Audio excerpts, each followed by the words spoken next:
ಇದೇನು ಹೂವು ಗೊತ್ತಾ? ನಾನು ಸೈಕಲ್ ತುಳ್ಕೊಂಡು ಹೋಗ್ತಿದ್ದಾಗ ಒಂದು ಮರದ ಕೆಳಗೆ ನೂರಾರು ನೀಲಿ ಚುಕ್ಕಿಗಳು ಕಾಣಿಸ್ತು. ಹತ್ತಿರ ಹೋಗಿ ನೋಡಿದಾಗ ಪುಟ್ಟ ನೇರಳೆ ಬಣ್ಣದ ಹೂಗಳು. ಆದರೆ ಈ ಹೂಗಳು ಮರದ ಕೆಳಗೆ ಮಾತ್ರ ಹಾಕಿದೆ. ತಲೆ ಎತ್ತಿ ನೋಡಿದಾಗ ಬೆತ್ತಲೆ ಮರದ ಅಸ್ಥಿಪಂಜರ.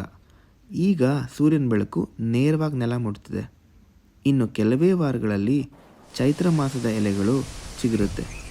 ಆಗ ಮರದಡಿ 2% ಕಮ್ಮಿ ಬೆಳಕು ತಲುಪುತ್ತೆ.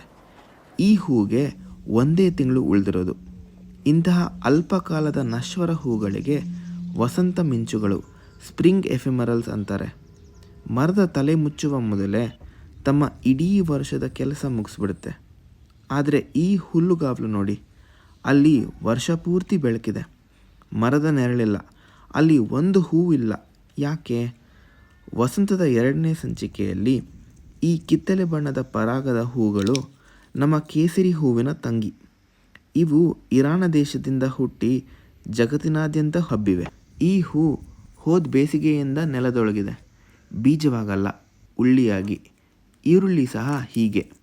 ಈ ಚಿಗುರು ಸೂರ್ಯನಿಂದಲ್ಲ, ಕಳೆದ ವರ್ಷದ ಶೇಖರಣೆಯಿಂದ ಹುಟ್ಟಿದೆ.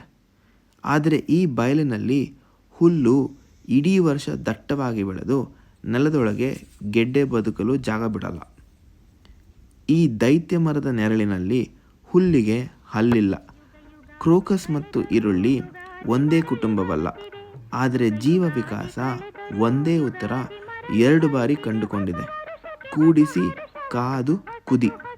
ನಮ್ಮ ಮುದ್ದಿನ ಕ್ರೋಕಸ್ ಈ ಕಾಲದ ಸೂಜಿಯನ್ನೇ ಪೂಣಿಸಿ ಹೂವಿನ ಹಾರ ಕಟ್ಟಿ ಯುಗಾದಿಯ ನಾಂದಿ ಬೀರುತ್ತೆ.